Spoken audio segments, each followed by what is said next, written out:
This is the show where we talk about the biggest games of the college football weekend. And Bobby, we have a few of them. We got a few of them to discuss. But I think where we should start before we jump into the games is the college football playoff. Okay, so now at this point we're 2 weeks into the process.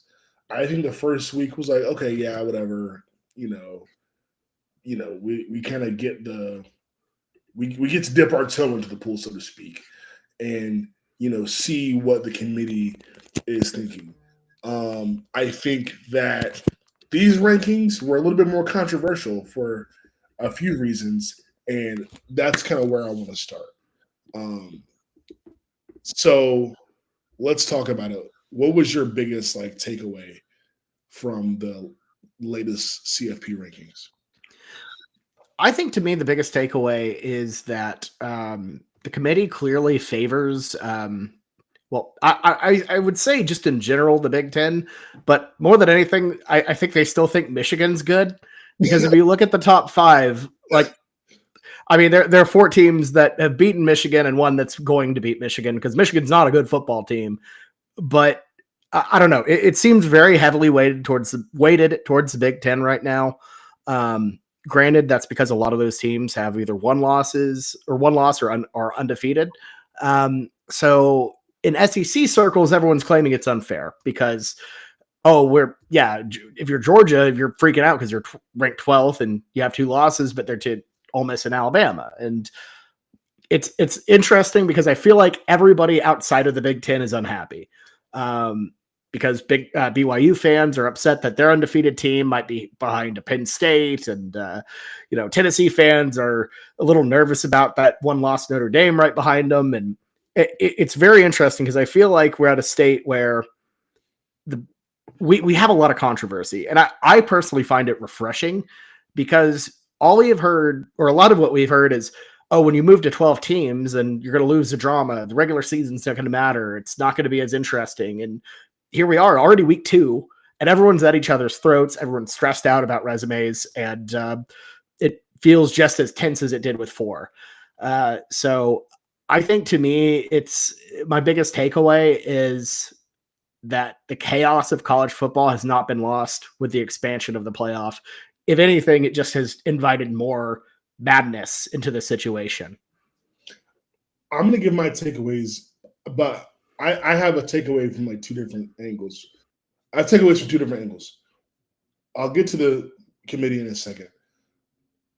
I was not surprised, but very annoyed and disappointed with how much pearl clutching some media members had been about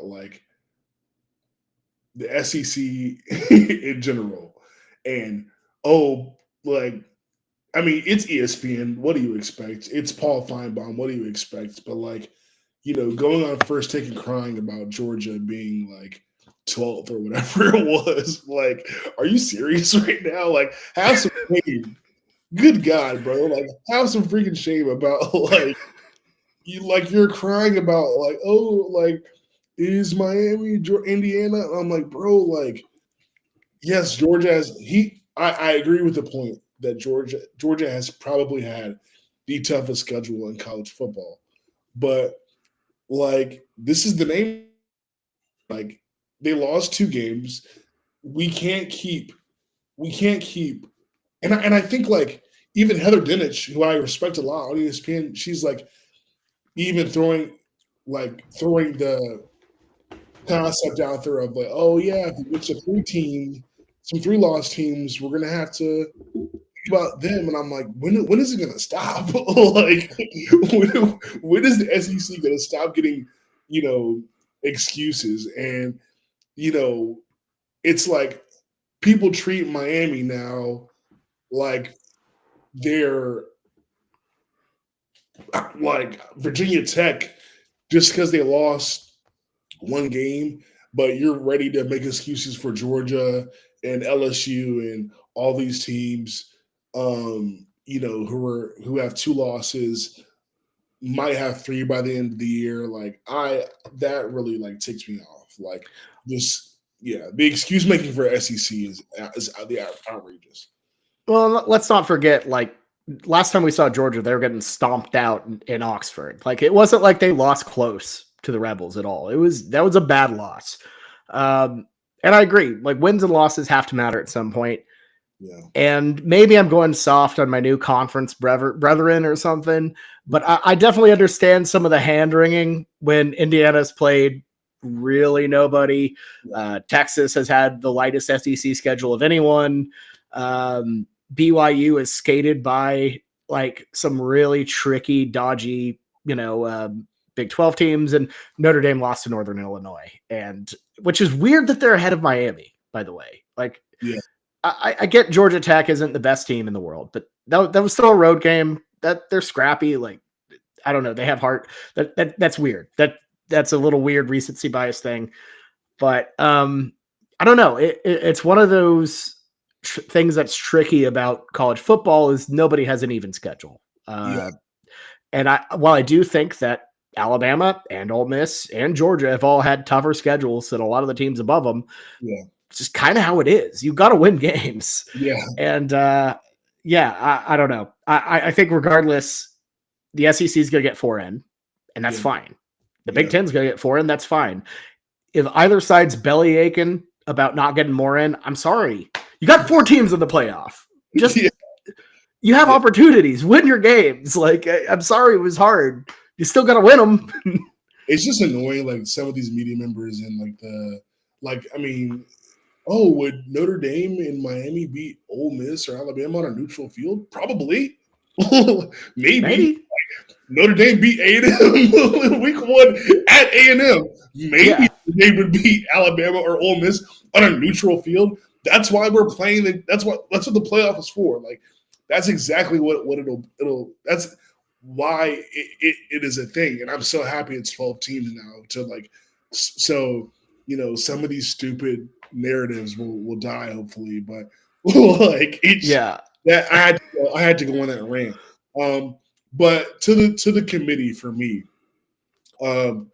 my biggest things, I don't think they really think very highly of Mizzou. Mizzou being 2 losses, but still below South Carolina, still below Louisville, still below Washington State, Clemson, and all these other teams. Like, I think they're just giving Mizzou the SEC and your 2-loss SEC team stimulus package, I guess, somehow. But I don't think they respect Mizzou very much. And Drinkowitz at the end of that game against OU was like, have a road to the playoff or whatever. And I think the committee just, said technically you do, but in reality, we put LSU in before you, even though they have 3 losses. That was. I know I tie OU into a lot of things on this show when I probably shouldn't, but you gave me an opportunity to talk about that game. That loss, that OU loss to Missouri, was frustrating for a multitude of reasons, but they just gave it away to a team that I didn't think was that great. And number one that is ticking me off more than anything is that we gave freaking Drinkowitz a chance to like be happy and brag and talk. He talked a bunch of crap to Bob Stoops after the game, and the whole playoff thing. Missouri's not a playoff team. If anything, like, they proved to be more fraudulent that it took OU literally handing them the game to win that one. And they haven't beaten a single good team. Thankfully, South Carolina's going to take care of them this week. We'll get to that later, I'm sure. Yeah. I can't stand Drinkowitz. Get Missouri's bum ass out of there. that was just so funny to see. We could have done it. We could have just ended them, and we screwed it up. Oh, football! You gotta love it. Yeah, absolutely. Well, let's talk more football and talk about some of these big games of the weekend.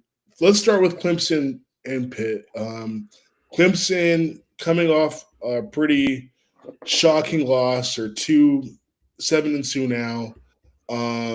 Still sort of like tasseling, amongst other ACC teams to see who is going to compete for the championship and probably the lone spot in the playoff. It's kind of what it's looking like. another takeaway. It seems like only the ACC. Sorry. It seems like the ACC and Big 12 will probably just have one team in each. But Clemson's going to have to go to Pitt as 10-point favorites to face the Panthers at home. The total for that game is 12 and a half. 53 and a half. I don't know where 12 and a half came from. Pitt, on their side of things, lost last week to UVA. That was after getting obliterated by SMU. But those are the only two losses that they've suffered this season. So this is going to be a very tough game for Clemson to walk into because you're facing a team that was undefeated and now has lost 2 in a row, and they're fighting for their season just like you are. So very precarious position for our team to walk into on the road. But Vegas likes them a lot, and so do we. I think we both have them, the Tigers winning and covering in this game. What's got you convinced that they're going to pull it off? I think it's less about Clemson and more about Pitt. Because Pitt, they were undefeated 2 weeks ago. We were talking about that Pitt SMU game, and it was a big clash and could have ACC championship playoff implications, and the Mustangs stomped them out. And then next week you go back and you lose to a pretty mediocre UVA team on your home turf. That's not exactly an inspiring bounce back game. And I don't know. I think Pitt kind of kept skating by over and over again. And I think when you look at teams like that, there's a tendency to think, oh, well, they always escape. But there's also a reason to think that they're frauds and got found out. And I kind of think they're the latter. And Clemson, I know they're not obviously the Clemson of the past, but I think they have more than enough in the tank to beat like a struggling Pitt team by a good amount. But I'll go ahead and say it. Like, I could be totally wrong. The ACC has been a little bit wacky this year, and this feels like one where Pitt plays possum for 2 weeks and then pops up as like, we're Pitt again. Remember, because Pitt has a couple shockers in them. Yeah. This could be a big one, but on the field, just what we've seen, Clemson's a better team. I think they'll be refocused after that loss. We kind of saw them refocus. And I think they're going to get a big win on the road at, I don't know. I'm going to call it Heinz Field. It's Heinz Field. Yeah. I think you're right. Clemson does a nice job of bouncing back. And Clemson, honestly, talk about their season, they still have another big game ahead of them against South Carolina, which is going to be very difficult. So this is not the place they can afford to slip. If I'm just going to entertain the simple conversation of does Pitt cover, I think it's possible. 10 points is a lot of points to be ahead of against a team. Like you said, Bobby, 2 weeks ago they were undefeated. That's a pretty good team you're going to have to score a lot of points against on the road. Outdoor game and, weather that's getting a little bit cooler than what you normally are used to in Clemson, South Carolina. But, Pitt's got a good record against the spread. They're 8-1. Clemson's 2-7 against the spread. So, just some things to think about. But I just feel like Dabo's going to have this team ready. And with the exception of the losses that they've taken, Clemson has just been so dominant in some of these wins.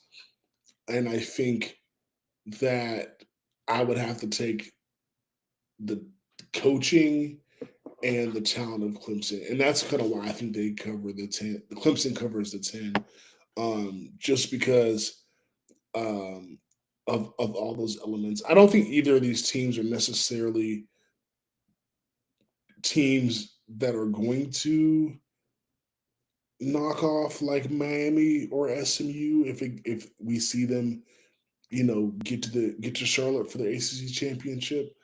Um, I just think Miami has another gear, and SMU just like it just has like something going on. Like they got the sauce. I don't even know how to explain it. So, yeah, I think both of these teams are sort of like playing for third best team in the ACC, to be honest. But yeah, I like Clemson. I like Clemson I like Clemson minus the 10 for sure. Yep. Yep. Um, all right, cool. We're agreed on that. Love it. We can move on to probably the biggest game of the weekend. Or actually, I'm gonna make a switch here because it doesn't make sense to do this. Right. Let's talk about this game before we get to the biggest game of the weekend. And this game we're gonna talk about, which Bobby alluded to a little bit earlier, Missouri at South Carolina. So this game is pretty significant in the fact that, like we said, Missouri, um, 2 losses. They're 23rd in the CFP rankings. South Carolina's above them at 21, despite having 3 losses. And South Carolina and Columbia favored in this game by 12 and a half. Total is 44 and a half. This is pretty much like Missouri's last chance. South Carolina, I don't really think has a real shot, but they sort of need this one. Not sort of, I'm sorry. They absolutely need this one to stay in the conversation. And again, they have that big matchup against Clemson coming up a little bit later. And that's going to be in Death Valley, which is not going to be an easy game. So two teams sort of like battling for their last breath in terms of CFP relevancy. I think we probably agree neither of these teams has a real chance to really get into the top 12, but whoever loses this is going to be pretty much out. Um, Disagree on the result. Tell me why you think South Carolina is going to win and cover. Yeah, this South Carolina team has really just hit a different gear the past couple weeks. Yeah. Well, that's honestly a big part of it.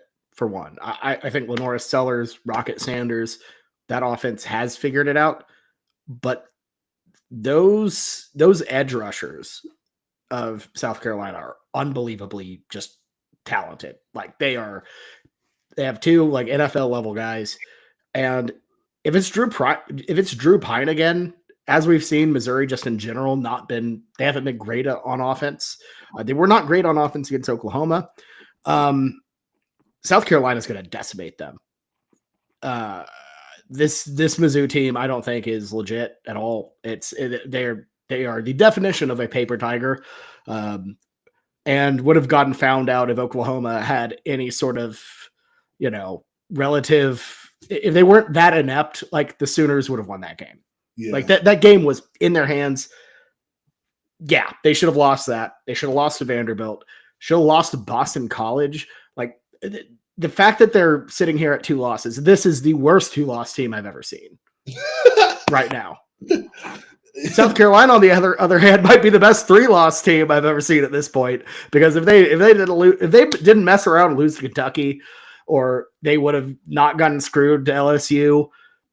Hell, if they caught a couple more breaks against Alabama, which they caught plenty of, that's a college football playoff team.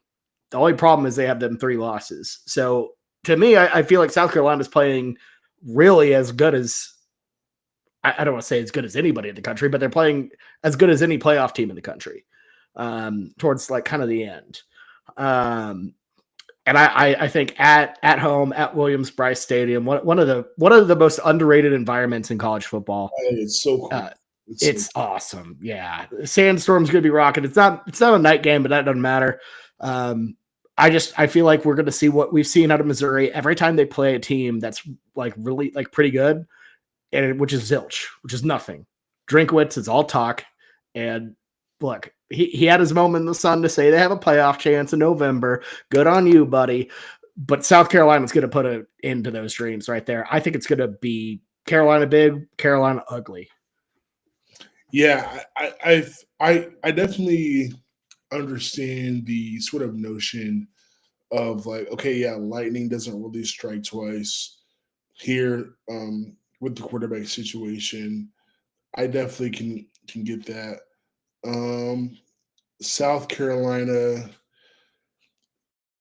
this spot, this is a crazy spot for them. And we kind of I've already explained why. I think for me, what this game will come down to is like if if Missouri's defense can really like muddy it up and make things difficult on South Carolina, which we've seen South Carolina have some like really weird offensive performances. Like it's not really like out of the realm of possibility that things just like don't click for them that day. Even at home, against the Ole Miss team. Ole Miss is a way better than Missouri, but South Carolina struggled to put up points. I think even in the Alabama game, it sort of took sort of like the um, her I'm sure Herculean effort a little bit to come up with the 25 points that they lost with Alabama by. Um, I'm seeing it more as like, okay, I can see Missouri just going into South Carolina and playing defense good enough to keep the score in their ballpark, and then you know, um, it's on Missouri to sort of make the plays at the end to pull this out. Um, to me, as good as South Carolina has been this year, they're almost in like a Penn State position to where if you show me with the chance, you still have a chance to have a postseason. Show me that you can win this game against a conference rival that is on the top level of the conference, and show me that like you're not just going to fold in that scenario. I think I struggle with that's what I struggle with, and that's why I think I have Missouri because I'm like I just need to see South Carolina like pass this test. Like you gotta have this one. This is one of the better. I mean, Missouri might be the worst two-loss team of all time or this year or whatever, but they're still a two-loss team. They're coming into your place. You take care of business, and then you worry about Clemson in a couple of weeks. Like, I think I got to see South Carolina win in this scenario because I think I've seen them fold too many times in similar scenarios. And South Carolina can be a little weird. Like let's face it, like they can Absolutely. they can be a little bit Falcons, Chargers, like shoot themselves like for no reason. So that's sort of what I have, and I think and just to say because you've referenced Missouri, the Oklahoma game. What I got from that game, of course, Oklahoma made mistakes, but Missouri showed a lot of fight in that final, quarter and overtime period. So I think there is something to that, and so that could definitely be a factor here. All I can say is really we'll see, but for me that gave me the confidence to pick Missouri and like stats and on the field stuff. Like I'm looking at these two teams and they're even in a lot of different areas. Like, there's a little bit of a gap in points scored per game. You know, South Carolina does about 30. Missouri's 28. Points allowed, they're similar. Total yards a game, they're only 10 spots. Like these are two very, very similar teams. And so with all that considered, I'm like, all right, it's trusting South Carolina or trusting, Missouri. Both I don't think are great bets, but I would have to say Missouri can pull off the upset here. But I'm not gonna. I really don't have a argument against a South Carolina win and cover. I really don't. I just Yeah. I just feel more like it's gonna be Mizzou. No, I get it. College football is one of those things where you sometimes have those feelings and you're like, and it totally works. I just one of my favorite comments after the OU win for Missouri is someone said Eli Drinkwitz he walks funny mainly because he has a horseshoe shoved up his ass, and I do believe that. I think sometimes his luck runs out. And while you're right, these teams on paper have similar outcomes, stats, and all that. Missouri's schedule is significantly easier than Carolina's, which has been intense. So I don't know. I see your standpoint. And if Cook comes back, it's all on the table. And South Carolina is really bad at turning the ball over, getting sacked. That Mizzou defensive line can, they can mix things up. So there is definitely a path there. South Carolina is weird. So yeah. Apologies. I realize I'm talking to a North Carolina guy. Probably shouldn't just refer to South Carolina as Carolina. I'm sure that's a heated debate over that way. It is. I'm honestly like probably on the more like middle of the spectrum. Like I'm not like I'm not like, how do I put this? I'm not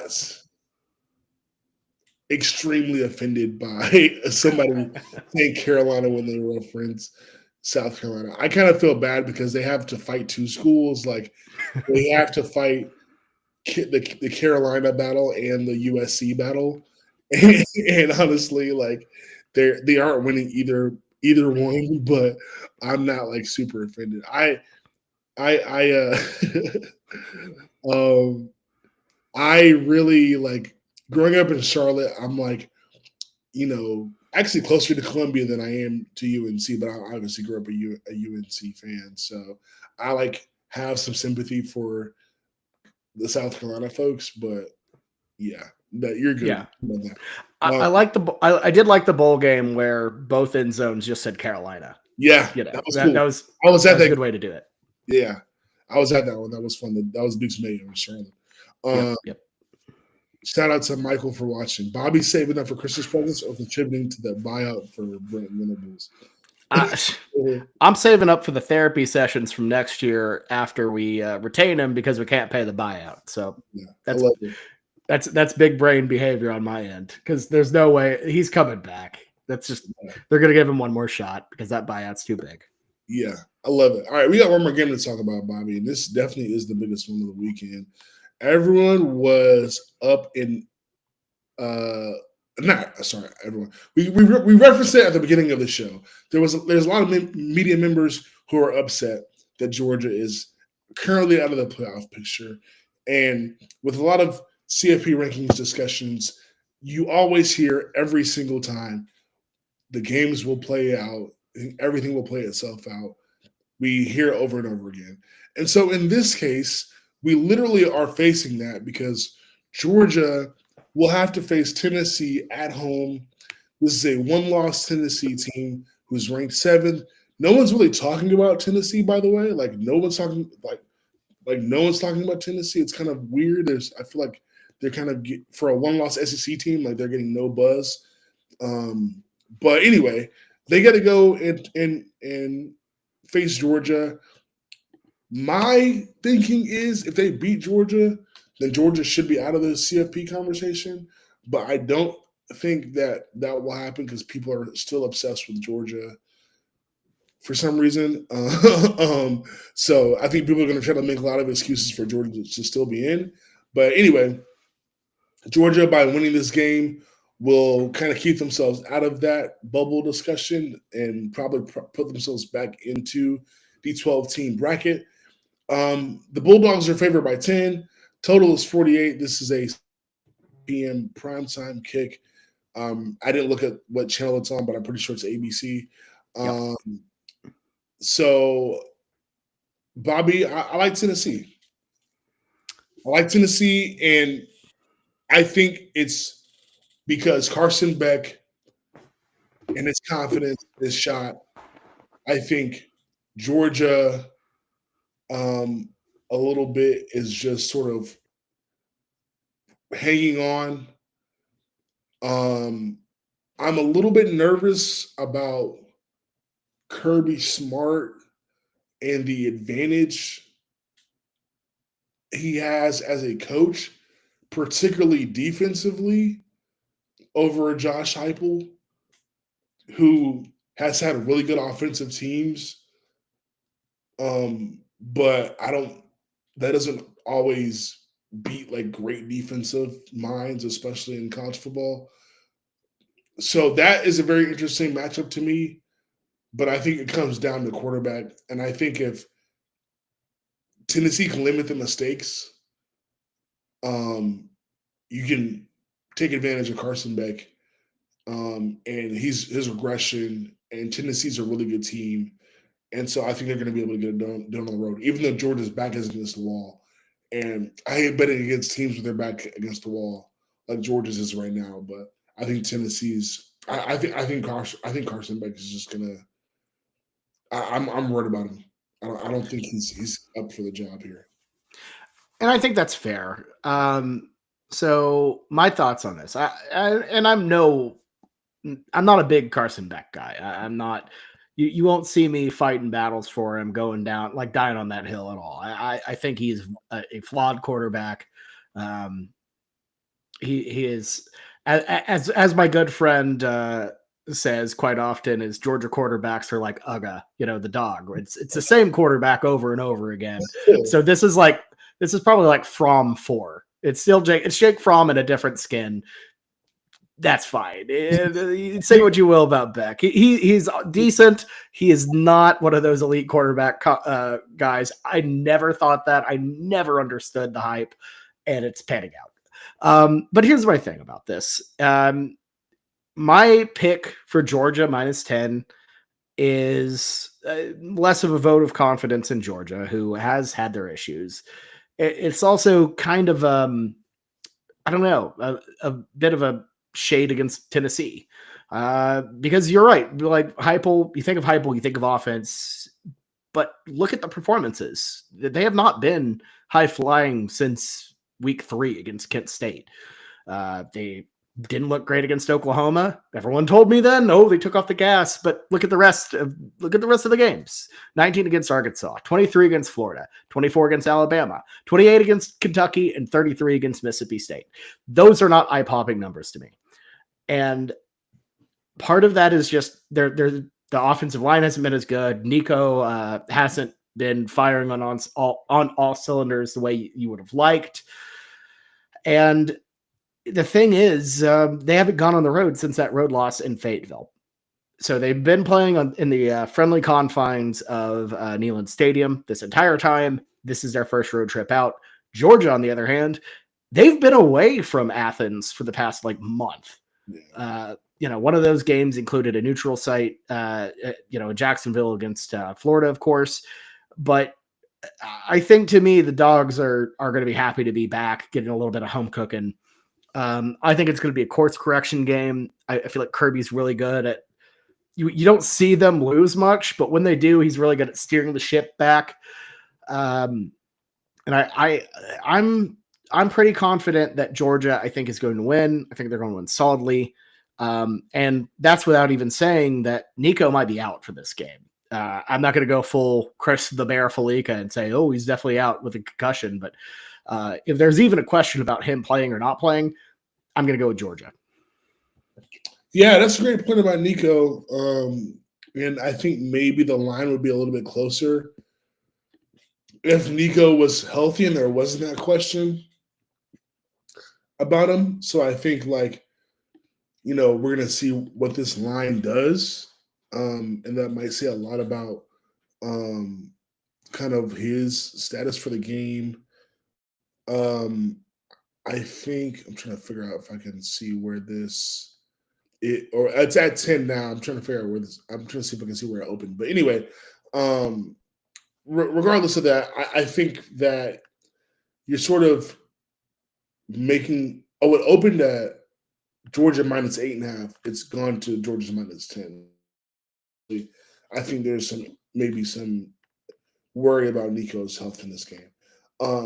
Okay, yeah. So yeah, Tennessee. I don't obviously has come down a bit offensively, and like I was saying before, even offenses that are very elite, I do tend to worry about when you face a good defensive team and a good defensive coach. Um, it just always seems like the defense holds up unless like in most cases it does. And so to me, I definitely see like Georgia's path to winning sort of being like you said, bouncing back. They play good defense. They get the stops. Tennessee's just not able to do what they normally do. I think my trepidation with Georgia is just like the way that they've shown up, the way that they looked on the field in some of these games. I mean, let's dig into Georgia like for a second, right? Like the Kentucky game was a dogfight. It was 13-12. At Kentucky, that's Kentucky's had this sort of year where they ruined a lot of people's good Saturday, but I mean, you got to take that into consideration. And then the Alabama game, they were down big. Of course, they did come back. Got to credit them for that, but they didn't look great there. Texas was the only game where it felt like from start to finish they completely dominated. Um, and I'm talking about other than like Mississippi State and Clemson and Tennessee Tech, whatever. Like those games, they were dominating. Texas, they really impressed. But I mean, Florida was a dogfight. Old Miss, they got demolished. Like, so I don't really have confidence in Georgia.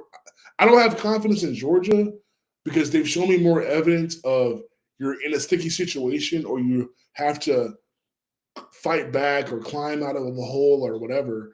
And so to me, that shows me that in some area you're lacking confidence. Whether that be coaching, quarterback, whatever. There's some area where something just is not right about that team. And so in a situation like this where your season's on the line, um, and a team like Tennessee also their season is on the line. They can't just it's not whatever. Like they gotta it's not like Texas when Georgia beat Texas, Texas was undefeated. One loss wasn't going to kill them because a lot of teams had already had one loss as well in the SEC. Tennessee, you don't really want to drop down to two losses, especially I think they have another big game coming up after Georgia. It's going to be Vanderbilt, which is a tough team this year. So at Vanderbilt, which probably will be a Tennessee crowd, but still, that's going to be a tough rivalry game. But yeah, sorry, kind of feel like I'm going on a big tangent. But my point being, Georgia has been shaky for most of the season. I think there's something going on confidence wise, and it's Carson Beck, but I think it's other parts of the team as well. And to me, recipe for Tennessee coming in there and winning the game. It might not be a blowout. It might not be anything like that. But Tennessee, you let a team like Tennessee get up on you at halftime or whatever, that team is good enough to stay in the lead. The team is good enough to, you know, to win to beat you. It's not like a Kentucky or Florida or whatever, and you can come back because you're just better than them. That's not going to be the case against the Volunteers. Excuse me. Um, if Nico is out, that does present a different challenge. But I think the bottom line is Georgia can't play around with their food here, and some might argue that that's disrespectful to even say because Tennessee is a really good team. So yeah, for all those reasons, I feel a little bit more confident in the Volunteers here. I think that's fair. I definitely see a path for Tennessee. I just think on the road in Athens, that'll be tough. Yeah, it'll be tough for sure. It'll be tough for sure. I don't disagree with that at all. All right, those are the biggest games of the weekend. We got some rapid fire picks though. Let's talk about a few more games real quick. Sneaky good game against a couple of two-loss teams. Kansas State trying to hang on in the Big 12. They'll host Arizona State. The Sun Devils, 2-7-2 teams facing off. Who you got, Bobby? Arizona State is like the definition of a frisky team. They are tricky, and K State's coming off just a really tough loss to Houston in the rain against Willie Fritz, who knows how to beat them. This is tough, and I'm glad I don't have to pick against the spread on this show. I'm gonna go K State at home to bounce back, but I don't love it. The Big 12 has been weird as hell this year. This is one I think you stay away and just watch whatever chaos happens. Yeah, I like K State with a week to prepare. That's kind of what it comes down to for me. Them having the bye week, Arizona coming off a close win to UCF. Um, you know, they've had an interesting year, but I think K State, knowing they're still in the range of playoff and coming off a bye week, I like him a little bit better here. Um, Texas at Arkansas. This is like a trap game for Texas for sure. It's actually like a trap game before a trap game because you gotta handle this, and then you're gonna have to play a frisky Kentucky team before you play A&M. But the difference is you're going to get Kentucky at home. This is going to be in Fayetteville. I like the Longhorns though, but it's going to be. I don't think it's going to come easy for them. I like Texas as well. I think they struggle with the environment, but I just this Arkansas team has fooled me too many times to pick them straight up. So give me the Longhorns. Yeah. All right. Tulane at Navy.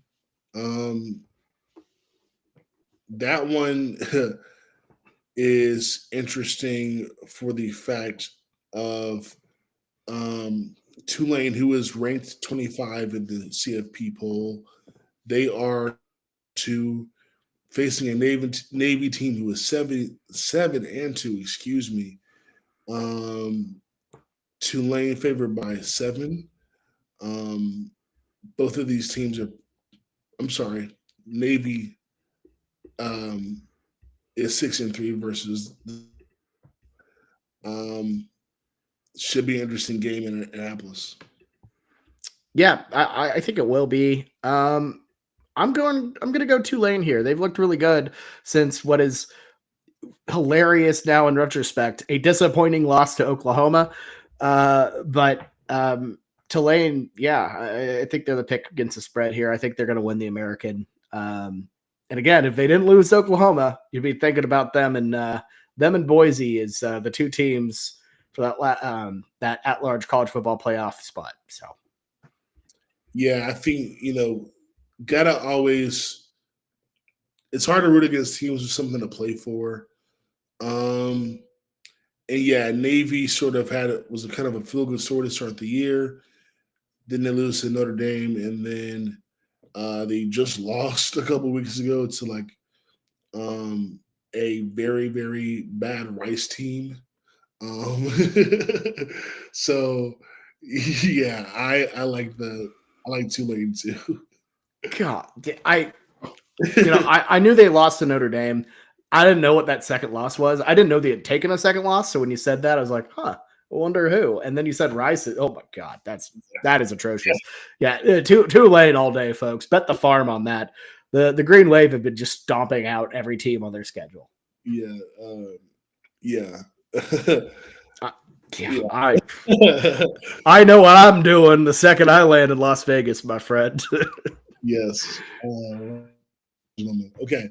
Last rapid fire pick. This game doesn't really mean much in the grand scheme of things. I think it's just fun because there was so much hype and expectations for USC this year, especially after that week 1 win against LSU, which was in Las Vegas. Speak of the devil.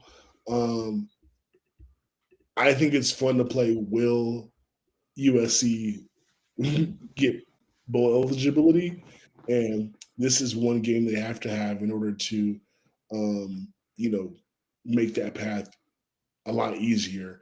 This is going to be in the Collie, as they call it, in LA. I think the Trojans will be able to pull it off with a week's extra time to prepare for this, coming off the bye. Nebraska's still kind of figuring it out, but I like USC. Just Lincoln Riley with extra time. Nebraska's mid. They got to take care of business here.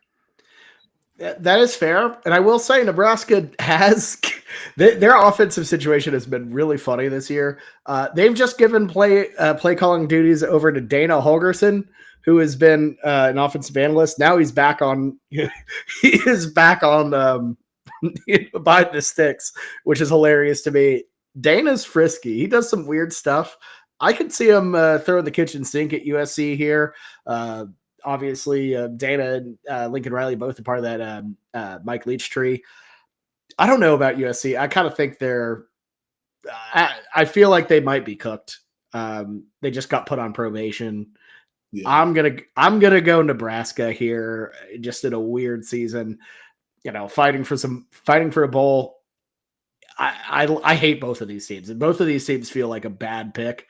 But I don't know. I think Nebraska just has enough weird energy with Dana that they're changing enough. So I'm going to go with the Huskers. All right. All right. Lock of the week. So we took last week off, but a couple of weeks ago, my pick of Pitt plus 8.5 against SMU floundered, and I lost that one. Bobby had Ohio State University beating or covering, against Penn State minus 3.5. Great call. Bobby's killing me on the scoreboard, 14-4. Got to make up some ground here. This is a very tough week to do that. I'm not going to lie. I'm going to try to take another stab at an over-under for my lock this week. Because these lines are kind of giving me some anxiety here. Man, I'll let you do yours first, Bobby. What do you got for us before I make my final decision? Yeah, I mean this in no disrespect, given the standings or anything. I just want to have some fun while I'm ahead and make fun of Missouri. And if you for the loyal listeners of the Weekenders, you might recall last year I'm pretty sure I locked Iowa under 0.5 points. So Iowa 0 points. I'm going to spot Missouri 7 here. I'm not going to be that disrespectful and give them 0 because Drinkowitz might get some garbage time ones.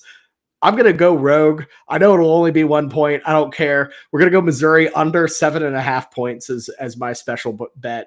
I don't know. If it's Drew Pine, I feel like this could be a disaster. I think it'd be kind of funny. Missouri's been atrocious in big games at scoring the ball. I believe against Alabama and Texas A&M on the road, they've scored a total of 7. And it was garbage time. So I don't think they'll put up. I think they'll only put up 1 touchdown. Let's have a little bit of fun at Missouri's expense. I love that. And you know I'm at my best when I'm a hater. So yeah, no, that's perfect. All right, moment of truth here. Moment of truth here. Normally, I don't love following what the public's going to do, but I was looking at the total for Missouri and South Carolina. 44.5 is interesting. These two teams can play defense, so I don't think it's crazy. But out of everything that was on the board about what we talked about, that was the total that stood out to me. I think we're going to get an over. and South Carolina Mizzou. That if we were betting on like which game will be the drunkest, like that game totally could be. I think it could be a lot of points. I think it could be a lot of sloppiness, some turnovers, some you know pick six, kickoff return, punt return, crazy scoring in that game that's just like very unusual. Um, don't love Missouri's quarterback situation, but I don't think South Carolina's defense is like so stifling that they will be able to stop Missouri from scoring like too much. And South Carolina, we know that we can run the ball. They can run the ball and score as well. So with all that being said, I'm going to reluctantly lock in. I'm going to go with the public. 88% of bets are taking the over um, in that one, and I'm gonna ride the public and agree that that game is going to be an over. So Bobby and I are locking in a bet for the same game, but he's taking Missouri under to score less than 7.5. I have to hope he's wrong or hope that um, South Carolina just scores 45 points. Either way, I'm taking I'm taking over um, 44 and a half for Missouri, South Carolina. That'd be pretty great if it both hit. That'd be pretty damn funny. All right.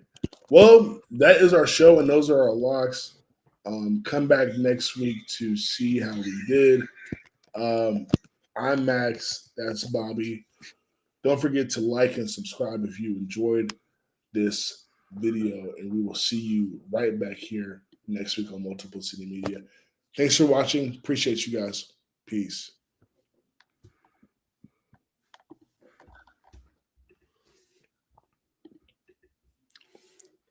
All right.